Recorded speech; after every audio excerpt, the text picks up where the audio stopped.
Welcome students. आज हम बात करेंगे calculation of mean deviation from group data according to mean. यानी मीन जो है, हम जानते हैं कि एवरेज फाइंड आउट करने के हमारे पास तीन तरीके हैं। तो उसमें अगर हम मीन की मदद से अगर आप एवरेज फाइंड कर रहे हो तो उसकी बेस पर फिर हम मीन डेविएशन कैसे फाइंड आउट करेंगे किसी ग्रुप डाटा का। आज हम इस कंसेप्ट को समझते हैं, इस टॉपिक को समझते हैं।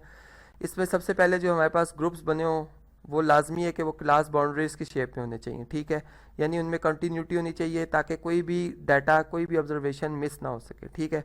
पहली बात। दूसरी बात यह कि जब हम इसका किसी ग्रुप डाटा का जब हम यानी यहाँ पर एवरेज फाइंड आउट करते हैं अरिथमेटिक मीन की मदद से, ठीक है, तो उसका फार्मूला आप जानते हैं sigma F x over sigma F. तो वो मैंने तमाम वैल्यूज़ चूँकि पहले फाइंड आउट कर ली ताकि हम मेन जो हमारा टॉपिक है मीन डेविएशन उसको हम डिस्कस कर सकें, ठीक है।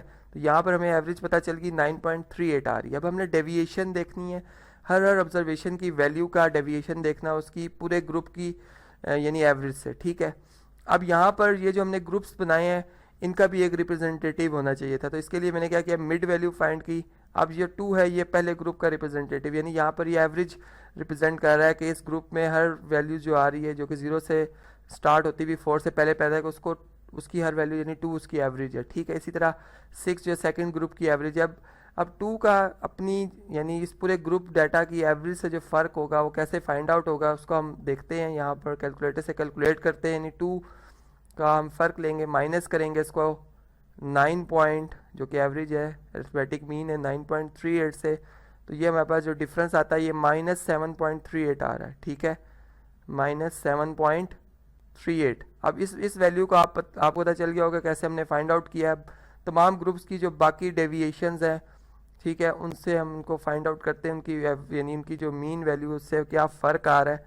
तो यहाँ पर अगर 6 का आप डिफरेंस देखें 9.38 से तो ये हमारे पास आ रहा है जी -3.38, ठीक है। इसी तरह से हमारे पास जो नेक्स्ट डिफरेंस आएगा वो 0.62 आ रहा है, ठीक है।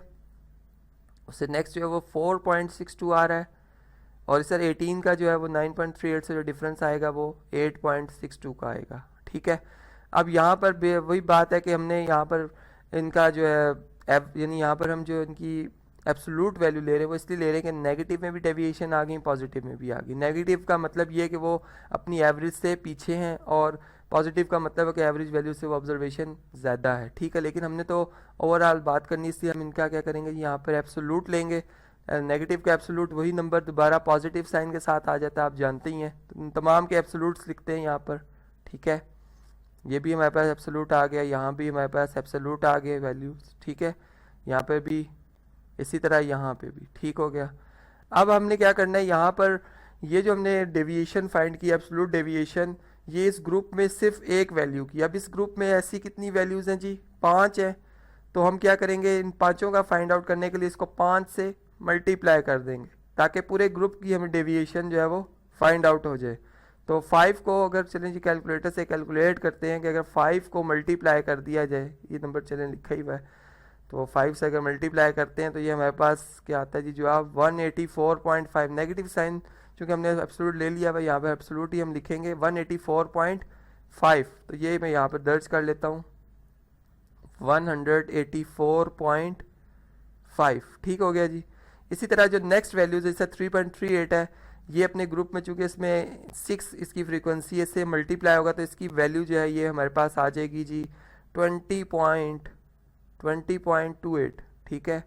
इसी तरह नेक्स्ट जो से ग्रुप है जिसकी डेविएशन 0.62 आ रही है, इसकी तादाद 12 है, इससे मल्टीप्लाई करेंगे तो हमारे पास 7.44 आ जाएगा जवाब। इसी तरह उससे नेक्स्ट का 32.34 आ रहा है और सबसे लास्ट में जो है हमारे पास वो 17.24 आ रहा है। अब हमने चूंकि मीन डेविएशन जिसको हम एवरेज डेविएशन कह सकते हैं वो फाइंड आउट करना है। इसके लिए हमें सम करना पड़ेगा तमाम डेविएशन की एवरेज का, ठीक है। यानी यहाँ पर ये क्योंकि ग्रुप डाटा के हवाले से हम बात कर रहे हैं तो इसलिए हमने यहाँ पर फ्रीक्वेंसीज को मल्टीप्लाई किया था। अब हम इनकी टोटल सम देखते हैं, ठीक है जी। कैलकुलेटर को सामने लाते हैं स्क्रीन पे। अब हमारे पास जैसे कि आप देख रहे हैं पहली ऑब्जर्वेशन है जी 184.5, ठीक है। अब इसमें हम ऐड करेंगे 20.28 को, ठीक हो गया। फिर इसमें ऐड करेंगे हम किसे जी 7.44 को, ये भी हो गया ऐड, ठीक है। अब इसके बाद कौन सा नंबर आ रहा है जी, 32.34, इसको ऐड करेंगे 32.34। चले जी, इसको ऐड कर लिया हमने। अब इसके बाद जो लास्ट नंबर है 17.24 है। ठीक हो गया। अब इनका सम देखते हैं जी क्या बना है। ये बना है 261.8, 261.8। ये यहाँ पे मैंने इनका सम लिख दिया है।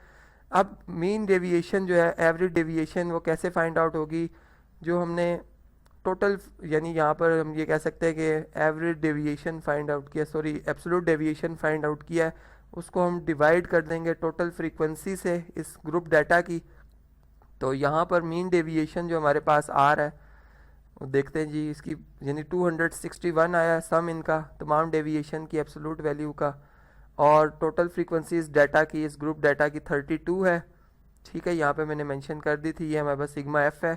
तो चले जी कैलकुलेटर से दोबारा कैलकुलेट करते हैं इसको। अगर हम डिवाइड कर दें 32 से तो हमारे पास क्या जवाब आएगा, हमारे पास जी 8.18 जवाब आ रहा है, 8.18 आ रहा है। अब यूनिट इसके जो है मीन डेविएशन के वही होंगे जो कि आपके पास डाटा में इस वेरिएबल के होंगे, यानी हाइट है तो हम इसमें इंचज़ के हवाले से बात करेंगे, अगर मैथ है तो हम इसको केजीज में बात करेंगे। ठीक है, तो आज के इस टॉपिक में हमने समझा कि मीन डेविएशन किसी ग्रुप डाटा का अकॉर्डिंग टू मीन, यानी मीन की मदद से या अरिथमेटिक मीन की मदद से जब हम एवरेज फाइंड करते हैं तो कैसे फाइंड आउट किया जाता है और क्या इसका कंसेप्ट है।